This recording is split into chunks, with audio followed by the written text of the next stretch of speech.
Locked in a relentless defensive dance, the Minnesota Timberwolves have showcased a defensive symphony, orchestrating a masterful performance to stifle the explosive offense of the Denver Nuggets. As the series unfolds, their suffocating defense emerges as the pivotal narrative, weaving a tale of strategic brilliance and unwavering resolve on the path to playoff glory. Step into the formidable shoes of a 6.4 dynamo on the court, capable of igniting like a wildfire and dismantling almost any defensive scheme with ease. Now, envision your worst nightmare, a scenario where your greatest adversary emerges in the form of length. Picture a 6.9 sinewy wing, boasting a sprawling 7-foot wingspan, encroaching upon your territory, disrupting your vision with relentless hands and elongated arms. Handling a defender of such caliber is already a Herculean task on its own. Now, compound the challenge by introducing another defender into the fray. This second defender may stand slightly shorter at 6'5", but compensates with a remarkable height to wingspan ratio of 6'9", adding a +4 differential. Despite the slight diminution in stature, this additional defender could easily pass as the twin of the primary antagonist, both possessing that lanky, rangy frame, sporting similar hairstyles, and even donning identical headbands. Can you fathom the daunting prospect of not only contending with the alternating onslaught of individual defensive reps, but also enduring a double-team assault the moment you step past the half-court line? If you can envisage this scenario, then you've immersed yourself in the shoes of Nuggets point guard Jamal Murray during that particular possession. This singular instance epitomizes the relentless defensive scrutiny Murray has faced throughout his team's series against the Minnesota Timberwolves. However, it's essential to acknowledge a significant caveat: the nagging calf injury he sustained during the Denver Nuggets Game 4 loss to the Los Angeles Lakers in the first round. To presume he's performing at full capacity would be disingenuous. Yet, this acknowledgement doesn't detract from the commendable defensive efforts exerted by the Wolves, meticulously tailoring their strategies to stifle the formidable triumvirate of Murray, Nikola Jokic, and Michael Porter Jr. Thus far, Murray has borne the brunt of this defensive onslaught, evidenced by his diminished production, averaging a mere 12.5 points over 2 games, with lackluster shooting percentages across the board and a paltry 5 free throw attempts, culminating in a meager 36.5% true shooting mark.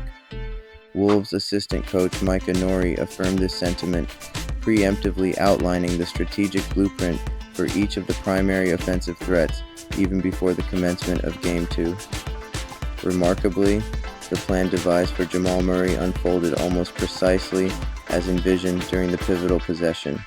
The Timberwolves are proving to be an indomitable force, staunchly resisting the relentless offensive prowess of the Nuggets. Halting a generational talent like Murray, flanked by combustible co-stars and a supporting cast adept at capitalizing on their creation, necessitates an equally exceptional defensive counterpart. This demands not only elite defenders capable of extinguishing threats, but also preemptively quelling potential eruptions, coupled with a seamless coordination across the roster. This intricate amalgamation of factors finds fruition in the Timberwolves' defensive juggernaut, exemplified by their league-leading defense in both opponent points per game, 106.5, and opponent points scored per 100 possessions during non-garbage time, 108.9, an impressive 6.7 points better than the league average per cleaning the glass. Opponents have struggled to generate efficient looks against them all season, evidenced by their league-leading opponent effective field goal percentage, EFG%, of 51.7%. In the playoffs thus far, the Timberwolves have continued their defensive dominance, stifling both the Phoenix Suns and the Nuggets to a combined average of 98.7 points per game and 107.1 points per 100 possessions during non-garbage time. This defensive prowess reaches its zenith at the most critical juncture, a testament to their unwavering commitment to tenacious defense, physicality, diverse skill sets, and meticulous preparation under the guidance of their coaching staff. The tone for this second-round series was established from the inaugural possession, highlighted by Anthony Edwards' relentless defensive pressure on Murray and strategic reveals indicative of the Timberwolves' defensive scheme. notably in a strategic shift reminiscent of their tactics from the previous postseason. It was Karl Anthony Towns, not Rudy Gobert, tasked with containing Nikola Jokic, while Gobert assumed a roaming role, disrupting Aaron Gordon's offensive rhythm. The reason for this alignment is twofold. It allows Towns to stay close to Jokic, preventing him, Jokic, from making decisions as the release valve, and, in some cases, getting touches on the roll altogether, which also entails having personnel capable of navigating over screens at the point of attack. It places Gobert in the role that's primarily fueled him to a fourth career Defensive Player of the Year award, protecting the rim as a help side roamer, discouraging lobs or kickouts, and covering potential cutters and drivers. The Wolves viewed their previous encounter with the Nuggets as a crucial testing ground, evaluating the efficacy of their defensive strategy. They likely observed the Lakers' attempt to replicate a similar approach with their Rui Hachimura-Anthony Davis pairing, albeit with potential flaws in execution and possibly inflated expectations. Drawing from these experiences and armed with a wealth of data accumulated over 2 seasons, they meticulously crafted a near-flawless game plan to counter the Nuggets' reliance on their offensive linchpins. In essence, this strategy addressed Coach Nori's dilemma of whether to force Jokic into a scoring or facilitating role. Throughout the series, this tactical framework frequently rendered Jokic ineffective in both aspects, relegating him to a passive observer, particularly evident when Karl Anthony Towns faltered and overcommitted attention to Jamal Murray during ball screens, allowing Jokic to orchestrate half-court possessions.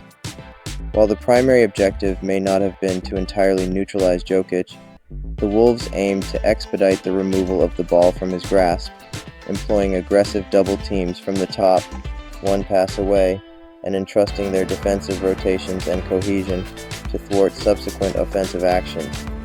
Although the series remains ongoing, it appears the Wolves have unveiled the culmination of their meticulous planning for such scenarios, perhaps realizing the full potential envisioned by former Nuggets executive Tim Connolly when assembling this roster.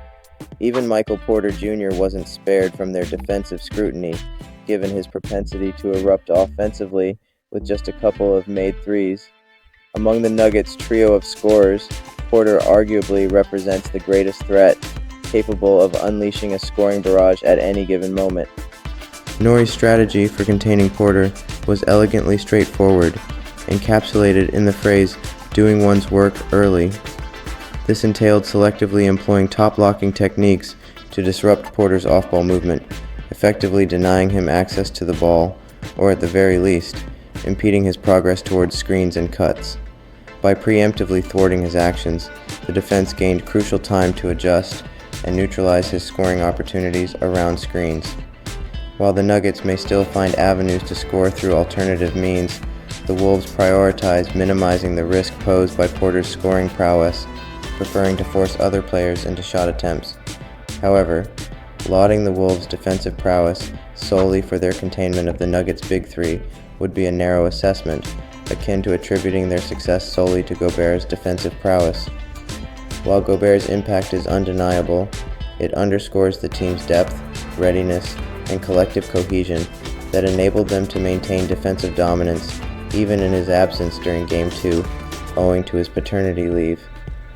Despite this absence, they constructed an impenetrable barrier around the Nuggets' offense, restricting them to a mere 88.9 points per 100 possessions in that crucial matchup.